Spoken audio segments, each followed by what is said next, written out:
Olá. Ao assumir seu novo mandato, a presidente Dilma Rousseff lançou o slogan Brasil, Pátria Educadora. Mas 5 meses depois, o orçamento do Ministério da Educação sofria o terceiro maior corte da esplanada. As universidades federais não foram poupadas e as consequências vão de banheiros interditados por falta de água a projetos de pesquisa paralisados. O Expressão Nacional de hoje debate a crise financeira das universidades públicas federais. Eu recebo o secretário de Educação Superior do Ministério da Educação, Jesualdo Farias, o líder do PSOL, o deputado Chico Alencar, do Rio de Janeiro, a deputada Alice Portugal, do PCdoB da Bahia, que é vice-presidente da Comissão de Educação da Câmara, e o presidente do Sindicato Nacional dos Docentes das Instituições de Ensino Superior, o ANDES, Paulo Riso. Eu sou Maristela Santana e o Expressão Nacional é transmitido pela TV Câmara, a Rádio Câmara e a nossa página na internet. Senhoras, senhores, muitíssimo obrigado pela presença aqui no nosso debate. Já temos muitas perguntas, então acho que vai ser um debate rico, com muitas participações. Eu quero pedir para a gente começar o nosso debate, o reitor da Universidade Federal do Rio de Janeiro, Roberto Lerrey, fez a gentileza de gravar um depoimento e mandar para a gente aqui para o nosso programa. Vamos ouvi-lo, por favor.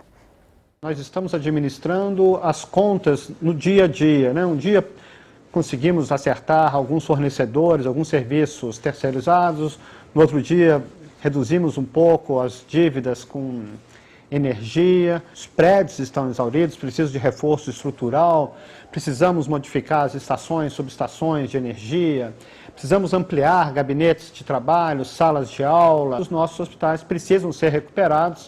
O caso talvez mais emblemático é a empena da ala sul do Hospital Clementino Fraga Filho, que há 4 anos segue aberta, impedindo que nós ampliemos o número de leitos de CTI, de enfermarias. E isto impede aquilo que é o mais decisivo na universidade, que é a sua capacidade de projetar um futuro com estabilidade e, sobretudo, com confiança de que nós vamos ter a infraestrutura adequada para a instituição. Então, a FRJ quer servir melhor ao país, mas hoje tem limitações muito severas em termos de orçamento. Deputada Alice Portugal, PCdoB da Bahia, eu gostaria de começar com a senhora. A senhora esteve nesse final de semana na Universidade Federal da Bahia. Isso que relata o reitor da Federal do Rio de Janeiro, na sua avaliação, é uma questão restrita àquela universidade ou isso se estende a outras universidades brasileiras? Bom, primeiro agradecer o convite, né, para discutir tema da maior relevância que nos diz de perto, como vice-presidente da Comissão de Educação e como oriunda dos quadros da Universidade Federal da Bahia. Não, é um problema geral, é um problema, sem dúvida, que tem a gênese neste momento, nesta crise, mas que me parece pontual, que me parece superável, né? No entanto, nós temos uma necessidade profunda de rever, em relação ao orçamento da União, a prioridade efetiva para a manutenção da educação. Nós nos preocupamos com isso aqui na Câmara dos Deputados, quando aprovamos, não é, os 10% do PIB para a educação, e queríamos que fosse para a educação pública, especialmente, mas acabou ficando com esse conceito mais amplo que nos levará a disputas inexoráveis, não é, dos 10% do PIB, e o PIB que esse ano, infelizmente, né, não cresce. E sem dúvida, essa esperança dessa âncora do petróleo e 75% dos royalties do petróleo. Esse financiamento, evidentemente, poderá compor esse bolo. Mas, acima de tudo, é necessário enfrentar o problema da dívida pública. É necessário se buscar uma justiça fiscal no Brasil. E, na nossa compreensão, todo esse arcabouço econômico, ele atinge as universidades. Porque fazer educação superior de qualidade não é barato, é um investimento de proa, é um investimento de fôlego. Então, é um problema geral e, nesse momento, nós temos que superar, buscando junto ao MEC, buscando junto ao governo, né? E as categorias já fazem isso em luta por salários, mas também por condições de trabalho, buscando que haja uma minimização desses cortes e, de preferência, que não haja cortes na educação. Fizemos toda essa movimentação, mas os cortes estão aí em função, né, das consequências da crise mundial sobre as universidades. Precisamos enfrentar e superar esse momento. Paulo Riso, presidente do ANDE, Sindicato Nacional dos Docentes, eu gostaria de ouvi-lo em relação também à fala do reitor do FRJ, mas já colocar aqui uma observação que chegou de um telespectador, o Antônio Maria Pereira de Rezende, ele é professor da Universidade Federal de Lavras. Ele diz o seguinte: o corte de 9 bilhões de reais na educação representaria algo por volta de 6 a 7% de todo o orçamento do MEC. Lógico que todo corte gera insatisfações, mas a partir daí ter universidade alegando que não tem dinheiro para pagar energia elétrica, por exemplo, beira absurdos que parecem mais uma articulação e desgaste político do que realmente um problema de caixa. Então, ele não tinha visto ainda o vídeo, mas na fala dele ele já questiona o que foi dito pelo reitor do FRJ, que conta que é uma gestão diária de recursos e de contas. Bem, boa noite. É uma satisfação estar aqui, agradecer para podermos estarmos participando desse programa. Eu creio, em primeiro lugar, que a situação que foi relatada pelo reitor da UFRJ não é uma situação restrita à Universidade Federal do Rio de Janeiro. É uma situação geral de todas as universidades. As universidades já fecharam o ano passado com dificuldades, com contas a pagar.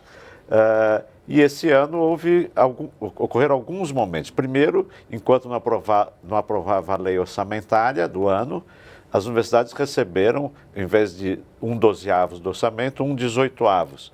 Então já houve um corte aí. Quando volta a ter o repasse normal, vem as medidas do ajuste fiscal, que retiram dinheiro do Ministério da Educação, que foi um dos mais atingidos. E não é verdade que as universidades não têm dificuldade para pagar as contas. Elas, de fato, têm. Ser reitor hoje como o reitor da FRJ expressou, ter que decidir no cotidiano qual conta ele não paga. Porque o corte, ele realmente é profundo. E nós estamos mobilizados, estamos em luta, preocupados que a situação que nós estamos vendo hoje não tenha reflexos para o futuro, não venham a ter consequências que não haja possibilidade de recuperação. Então, tem que enfrentar o problema fiscal, nós acreditamos que tem que enfrentar o problema fiscal. Mas para enfrentar o problema fiscal tem outras questões, como a deputada já colocou. Tem o problema da dívida pública, que tem que ser enfrentada, tem que ter uma reforma fiscal que inverta a situação que nós temos no nosso país, em que quem paga são os trabalhadores, quem paga a maior quantidade de impostos, e há uma redistribuição de renda ao contrário. Porque se houve cortes no MEC, por outro lado, há medidas que estão sendo feitas de repasses para o setor privado que não foram, que estão mantidas. Então, é preciso enfrentar essa crise agora, para que ela não tenha consequências para o próximo período. Deputado Chico Alencar, pessoal do Rio de Janeiro. Deputado, o senhor é professor licenciado da UFRJ. E aí eu gostaria que você fizesse uma avaliação. Eu queria saber primeiro, isso que foi relatado pelo reitor, isso é uma questão conjuntural ou uma questão estrutural da universidade? E aí, pegando um gancho no que o Paulo Riso comentou sobre alguns recursos que vão para algumas áreas e deixam de ir para outras, o Neto Medeiros, infelizmente não sei de onde ele diz o seguinte: acabo de me formar em comunicação social, jornalismo, pela Federal de Ouro Preto. Um colega, parabéns, Neto. E ele diz o seguinte: por que uma pátria educadora corta as verbas de educação e, em contrapartida, aumenta o fundo dos partidos, o repasse para os fundos partidários? Então, acho que tem a ver com o que ele falou, né? Tira de um lado, mas coloca em outro. Bom, parece pátria educastradora. A UFRJ, e hoje de manhã estivemos com o Roberto Lerner, nosso reitor, que é uma pessoa absolutamente dedicada à causa da educação pública, e ele trouxe esses dados candentes, chamou a bancada lá, fomos, menos de 10 deputados federais, embora todos estivessem convidados, para mostrar que o déficit é de 115 milhões... Do Rio de Janeiro. Do Rio de Janeiro, claro. Esse ano ele está tendo que lidar com um corte no custeio de mais de 10% e no investimento de 45%. Números concretos. Então, o nosso telespectador, professor da Universidade de Lavras, Minas Gerais, né? E ele é de Volta Redonda, ele disse, não é possível, como não tem como pagar a conta de luz? É a realidade. E não só da UFRJ e da UNB, as duas têm dificuldades somadas maiores que as outras 61, são 63 universidades federais no Brasil. As situações são diferenciadas. Talvez Ouro Preto não esteja com tantas dificuldades quanto outras, depende do tamanho. Em geral, a relação do MEC é universidade por universidade. Eu entendo que o Brasil tem um problema econômico, fiscal, tributário, que se traduz na peça orçamentária. Há tempos. Então, a gente tem que repensar o orçamento. E aí inibir, por exemplo, que, por decisão do Congresso, na lei orçamentária, que é votada aqui, se aumente absurdamente o fundo partidário. A rigor, vou chegar numa opinião radical. O fundo partidário, isso tem que ser construído gradualmente, a exemplo do imposto sindical, que a CUT era contra e agora mudou de ideia, não devia existir. Cada partido devia ser mantido pela sua militância, pelo movimento livre da cidadania. O Brasil tem muito estado onde não precisa, de forma compulsória, e tem pouco estado onde ele é absolutamente necessário, como na educação e na saúde. Então é um problema estrutural, não é só conjuntural. Agora, a situação específica nesse momento é dramática. Então, o Paulo estava me contando, hoje teve negociação com o MEC, com o planejamento, e a proposta para os docentes das universidades federais é menor que a inflação anual projetada nos próximos 5 anos. 4 anos. Aí é difícil superar o impasse. Gesualdo Faria, secretário de Educação Superior do MEC. Gesualdo, eu tenho um comentário de Marcos Vinícius. Ele diz o seguinte: quando vai ser revertido esse colapso na educação e os professores, técnicos e principalmente estudantes serão respeitados? Ele tem uma opinião diferente do telespectador anterior. Ele diz, não dá para fazer mais com menos. Então, gostaria que você avaliasse tudo que foi falado aqui, a questão do FRJ, a questão das outras universidades, e comentasse o que o Marcos Vinícius falou. Muito bem. Boa noite a todos. Primeiro, eu gostaria de destacar que não há uma situação generalizada com relação às universidades, como foi mostrado aqui no caso específico da Universidade Federal do Rio de Janeiro. Se nós olharmos o orçamento de 2015, tomando como referência o executado em 2014, mesmo o orçamento de custeio, que teve um corte de 10% com relação à LOA, ele é maior, o orçamento de 2015 de custeio é maior do que o que foi executado em 2014. Portanto, em torno de 4% a mais do que o que foi executado em 2014. Houve, de fato, um corte nos investimentos, porque numa situação de crise como essa, nós tínhamos que optar por uma linha de conduta que preservasse o custeio das universidades, que preservasse todas as bolsas e que preservasse ainda com um aumento os recursos para assistência estudantil. Então, essa foi a lógica do tratamento dado ao orçamento de 2015. Portanto, se considerarmos, inclusive, a comparação do orçamento de capital deste ano, que está em torno de 1,3 bi, e comparando com o de 2014, que foi 1,8 bi, nós tivemos um corte aí, com relação ao que foi executado, de 37,6%. Aí onde o corte foi, de fato, visível. Portanto, se nós somarmos o total do orçamento, incluindo a folha de pagamento, nós tivemos em 2015 um acréscimo de 3,3% com relação a 2014. Agora, vou falar um pouco das obras, que foi uma das questões colocadas pelo reitor da Federal do Rio de Janeiro. Nós temos cadastradas hoje no CIMEC, e esse cadastro é feito pelos reitores, pelas equipes das universidades, das 63 universidades, nós temos 4.554 obras cadastradas no período de 2007 a 2015.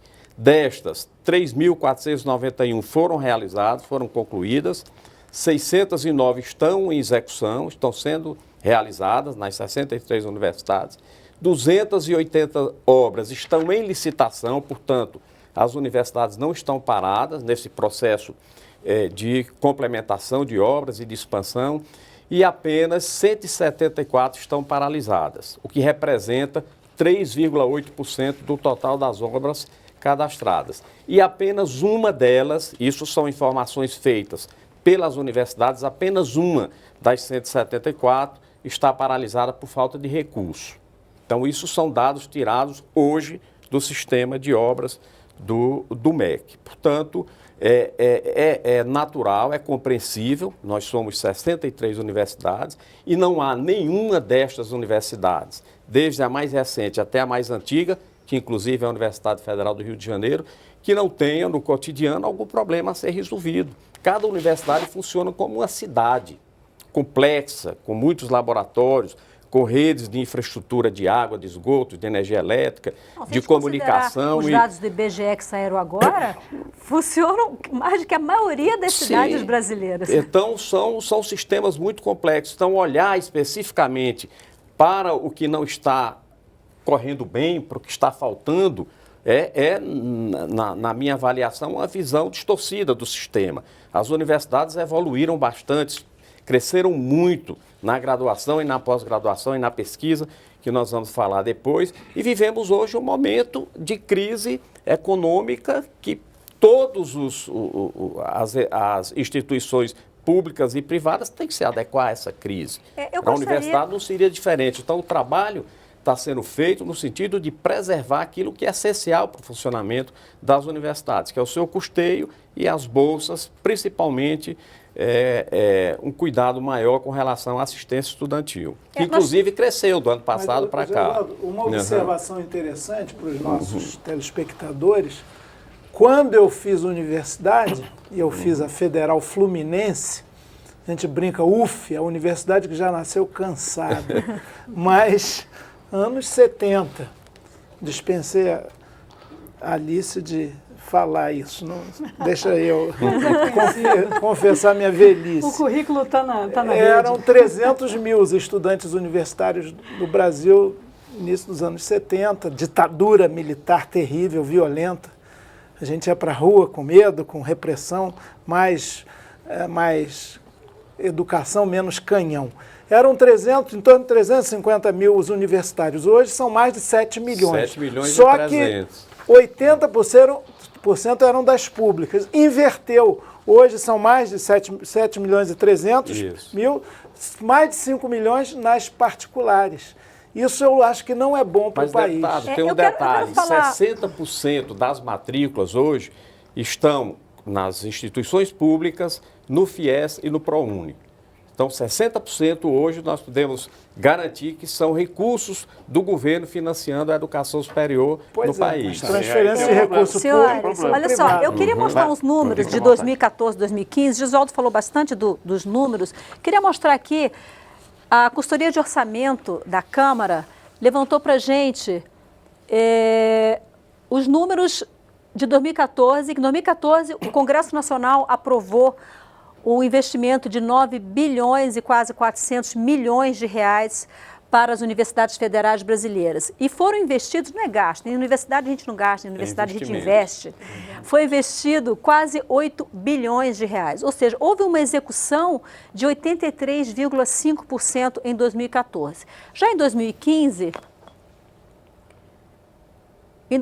esses números são até 14 de agosto, os números foram levantados pela Consultoria de Orçamento no CIAF, foram aprovados 10 bilhões, um valor maior do que em 2014, e até o momento, ou seja, até meados de agosto, haviam sido investidos 32%, 3 bilhões e 224 milhões.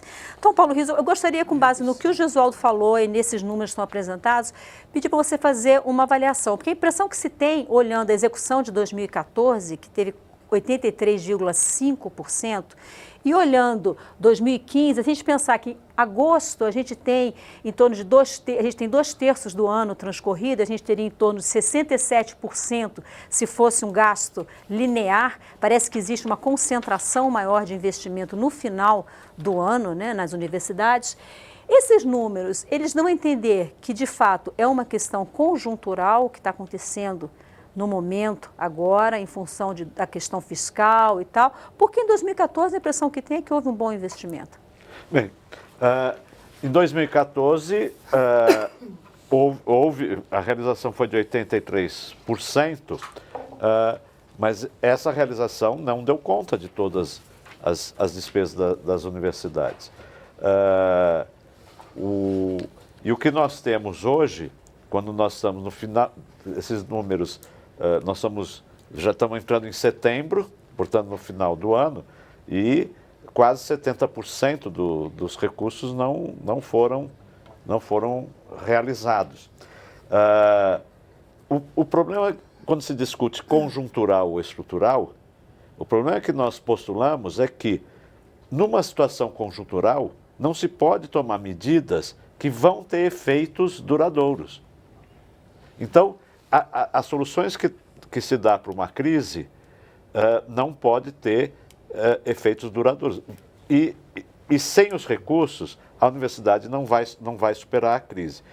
Houve um telespectador que falou mais com menos. Essa é uma frase do ministro Giannini, que nos respondeu num debate no Facebook, porque até agora só conseguimos conversar com ele pelo Facebook, porque ele não recebeu o nosso sindicato até hoje.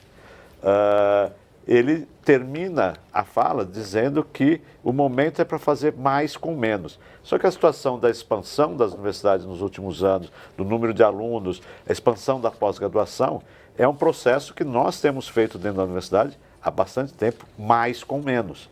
E nós não temos condições de apertar mais do que nós temos feito. E está em questão, no nosso entendimento, está em questão a manutenção da universidade pública, do seu caráter público, que é um patrimônio do país, que precisa ser garantido. Deputada Alice Portugal, eu tenho uma pergunta que chega de Curitiba, do Célio Borba, que eu acho que vai exatamente nessa linha do que é estrutural, o que é conjuntural, em que medida que medidas tomadas conjunturalmente repercutem estruturalmente, como é o caso da educação. O Célio Borba diz o seguinte: a crise nas universidades públicas se dá por falta de verba pública ou por falta de política pública? Primeiro, Célio, muito interessante sua abordagem. Me parece que nós vivemos, de fato, algo conjuntural. Eu vivi também a década de 70, tive a oportunidade de ver a primeira CPI, né, sobre uma universidade federal acontecer na minha universidade, na Federal da Bahia. Vi o hospital universitário, o primeiro do país, ser fechado, literalmente fechado, portas fechadas. Então, de fato, nós sabemos o que é crise. A juventude talvez não saiba o que é uma universidade passar 60 anos oferecendo as mesmas 3.000 vagas. E um estado do tamanho da França, como a Bahia, com uma universidade federal por 60 anos. Então, nós não podemos partir da premissa que nada foi feito nesses anos e que nós não tivemos, qualquer investimento que fosse, o quádruplo do que havíamos, constituído nas décadas anteriores. A universidade no Brasil é uma instituição jovem. Ela foi formada na administração do susto. A Universidade Nacional do Rio de Janeiro foi um aglomerado de escolas para garantir um título de doutor honoris causa ao rei da Bélgica, que visitava o Brasil. Chamava Universidade do Brasil. É a Universidade do Brasil, isso não é folclore, é verdade. Está aqui o historiador, né? E, sem dúvida alguma, as instituições federais, nós passamos de 2003 a 2013, de 45 para 63, nós aumentamos exponencialmente o número de estruturas interiorizando a Universidade Brasileira, no caso da Bahia, que também o meu reitor reuniu a bancada para apresentar os números desse ano. E já conseguimos a audiência com o MEC, que garante que o custeio não faltará e que também uma verba de investimento será encaminhada à universidade, ainda sem uma definição numérica. Então, efetivamente, nós tivemos os aspectos da interiorização, da expansão e da integração constituídos como política pública. né? Então, na minha compreensão, nós vivemos política pública de educação superior esses últimos anos, coisa que nunca tivemos nem na ditadura e nem nos governos neoliberais. Para mim foi um choque eu chegar aqui em 2003, 2004 e verificar um decreto que proibia, não é, um decreto de um professor aposentado, o ex-presidente Fernando Henrique Cardoso, o vestibular nas velhas escolas técnicas, de onde também sou oriunda. Um absurdo. Nós tivemos que derrubar o decreto e houve essa expansão, esse boom, não é, dos institutos federais. Portanto, política pública, sim, nós temos presença de política pública. Temos, no entanto, injustiça fiscal no Brasil. Nós precisamos discutir esse modelo econômico. E sabemos que esse modelo econômico, ele tem imbricações políticas, não é? Pela possibilidade de governo que se chegou nessa nossa jovem república, proclamada por marechais, mas muitas vezes dirigida por generais e controlada pelos ricos. Por isso, houve a inversão da pirâmide para o setor privado, porque a educação foi tratada como negócio na ditadura, nos governos neoliberais, para que nesses últimos anos pudéssemos constituir políticas públicas de resgate garantindo, não é, estudantes, mesmo em vagas privadas, mais pagos por uma dação em pagamento, que é o caso do ProUni. Eu vou fazer aqui o intervalo. Na volta, eu gostaria de ouvir o visual do secretário em relação a exatamente isso. Eu tenho aqui uma pergunta que chegou do Jucinei Carvalho, que ele fala sobre ProUni, FIES. Vamos conversar um pouquinho sobre esse assunto. Na volta, a gente vai falar também sobre pesquisa. Em que medida a falta de investimento em pesquisa ou a descontinuidade de pesquisas em função de cortes no orçamento prejudicam, inclusive, o desenvolvimento do país. A gente volta já já, não saia daí.